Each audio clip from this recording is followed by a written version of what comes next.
Peço desculpa aos nossos irmãos, porque nós tivemos a conexão aqui interrompida por alguns instantes. Eu queria saber se vocês estão conseguindo me acompanhar novamente. Bom, nós vamos recomeçar e aqueles que forem chegando, de alguma forma esse iniciozinho vai ficar gravado. Pedro então havia ficado incomodado exatamente porque ele não via Jesus com a mesma alegria que ele sentia. Então ele perguntava: mestre, tu estás triste? Jesus então, como se pudesse enxergar aquilo que Pedro não conseguia ver olhando para o horizonte, Jesus começava a narrar para Pedro: Pedro, sabe aquele conhecido aleijado trazido por seus amigos? Nesse exato momento eu vejo dentro de uma taberna, dizendo que tem a necessidade de recuperar todo o tempo perdido. Pedro, aquela jovem que nada enxergava até essa noite, eu a vejo nesse momento. Nesse momento eu a vejo fazendo uma lista com os nomes das pessoas de quem ela quer se vingar, usando uma luz bruxuleante de uma candeia. Eu vejo ela colocando ali o nome das pessoas de quem ela deseja se vingar, pessoas que quando ela mais necessitava, dada a sua deficiência, pessoas que zombaram dela. Ela está nesse momento alimentando os sentimentos de vingança.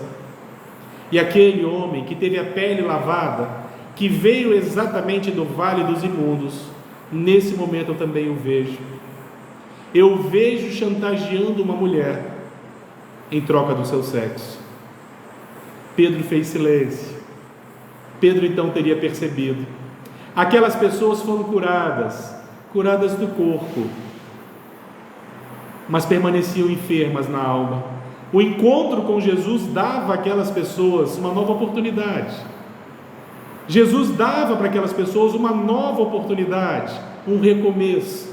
Mas nem todos souberam aproveitar naturalmente, porque as virtudes necessárias que geram, que produzem a nossa saúde moral e iluminação, são aquisições individuais de cada criatura, não podem ser dadas nem por Jesus, porque se assim acontecesse, existiriam entre nós privilegiados, e os Espíritos nos informam que não existem privilegiados entre nós.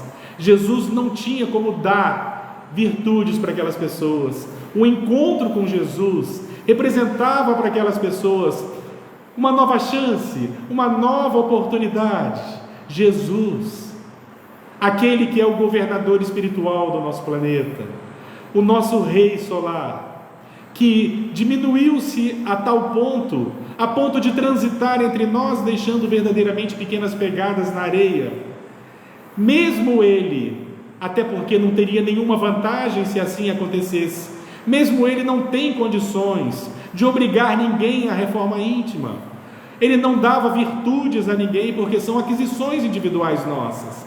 Todos nós precisamos, através das nossas dificuldades, através de vencermos-nos, através da dura tarefa da nossa reforma íntima, todos nós, sem exceção, estamos aqui para lograrmos a conquista das nossas virtudes, vencendo as nossas más inclinações.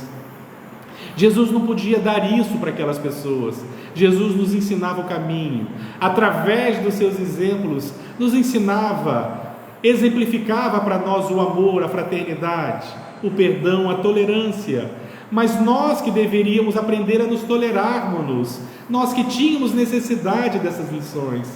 Curiosamente, quando nós pegamos os 3 evangelhos, os evangelhos sinóticos que fazem referência a essa passagem, eles nos trazem logo em seguida uma segunda passagem, que também merecem a nossa contemplação nessa noite. Segundo nós encontramos nos evangelhos, no dia seguinte, ainda em Cafarnaum, Jesus teria pego uma estrada. Nessa estrada tinha uma coletoria de impostos. Nós não podemos esquecer que toda aquela região da Palestina estava sob domínio romano. Então era natural que os romanos cobrassem tributos, cobrassem impostos, e ali existia uma coletoria de impostos onde trabalhava um publicano.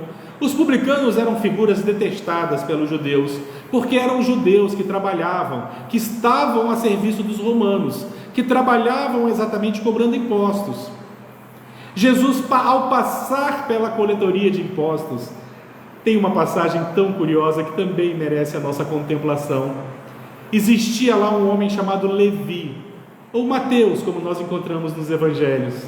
Jesus teria estendido a mão para ele e teria dito simplesmente: vem e segue-me tu.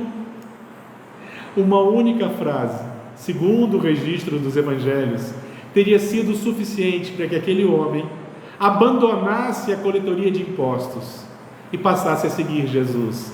É a conversão mais rápida que nós encontramos nos evangelhos, certamente que Mateus já o conhecia.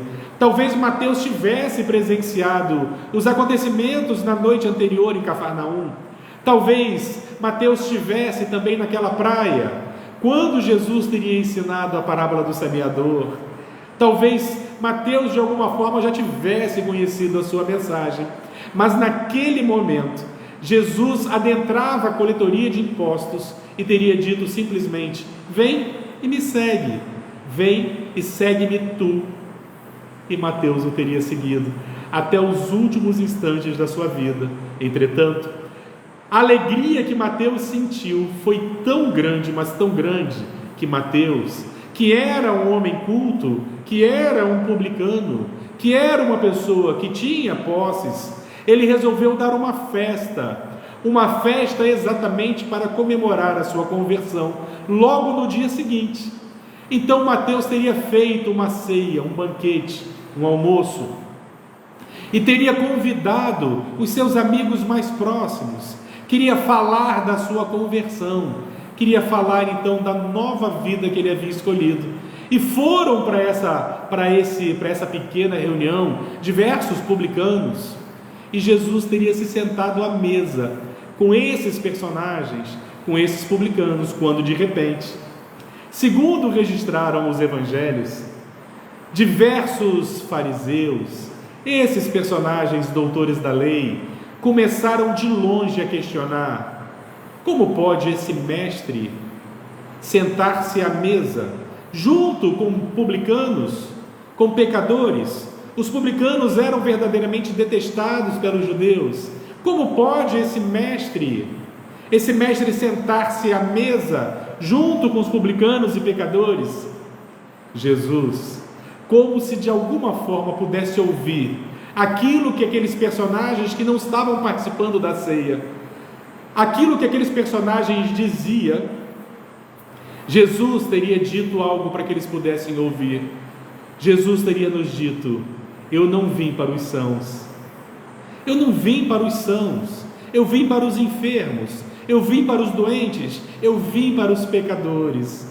E eu gostaria de encerrar esse nosso estudo fazendo uma reflexão exatamente sobre isso, porque nós temos condições hoje de compreendermos que Jesus veio para nós, que ainda temos as nossas enfermidades morais, nós que ainda somos repletos de determinados vícios, que lutamos contra as nossas más inclinações, naquilo que os Espíritos nos apresentaram como sendo a nossa reforma íntima proposta da mensagem espírita para todos nós. E nesse mês de dezembro, que segundo os Espíritos nos informam, é um mês verdadeiramente diferente, quando nós sentimos no ar energias diferentes, quando a cristandade de um modo geral relembra Jesus, relembra a sua mensagem, onde tudo conspira para a fraternidade, seja nas mensagens publicitárias, televisivas, não importa. Todos nós falamos de família, de fraternidade, de união. É natural que essas energias de alguma forma estejam no ambiente e conspirem de alguma forma para nos auxiliar na tarefa da fraternidade.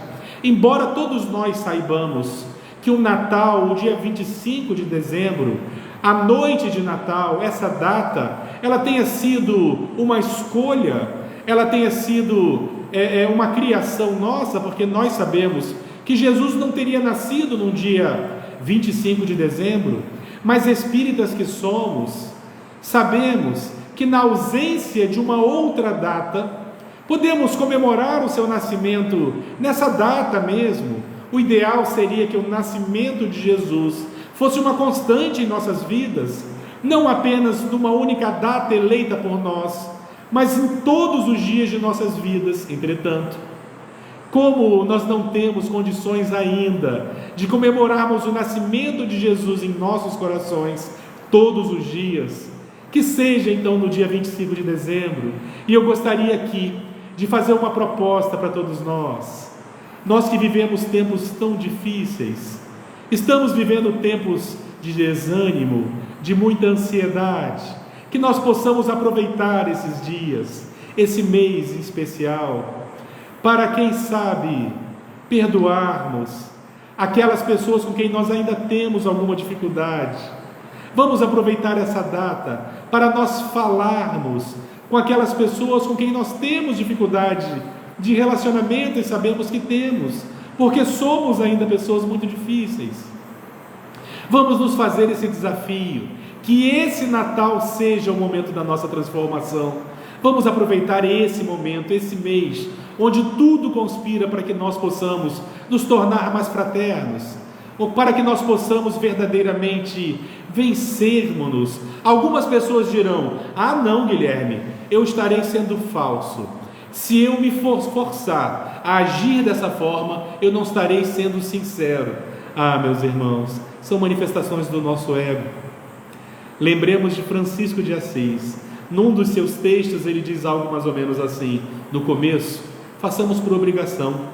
Lentamente nós vamos aprendendo a fazer por fraternidade e amor, mas o primeiro passo tem que ser uma imposição, senão nós não faremos nunca. Quando nós relutamos em fazer aquilo que nós devemos fazer, utilizando essas desculpas, são manifestações do nosso ego. É necessário que nós demos o primeiro passo, porque a reforma íntima não é algo passivo, é algo ativo, que não vai cair do céu no nosso colo. Não basta irmos às reuniões, tomarmos passe, lermos a literatura espírita, tudo isso nos auxilia naturalmente, mas a grande tarefa, o grande passo, o grande esforço tem que ser dado por nós em algum momento. Aproveitemos essa oportunidade, esse mês de dezembro.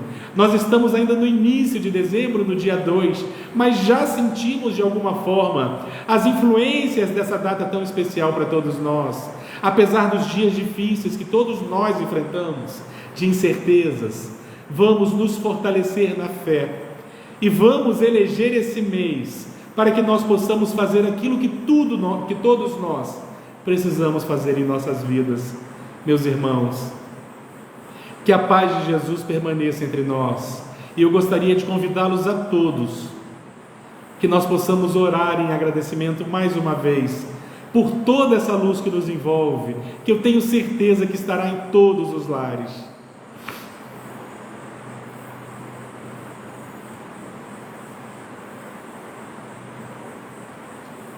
E assim, Senhor, Tu que és o nosso Rei solar, divino anjo de toda a humanidade,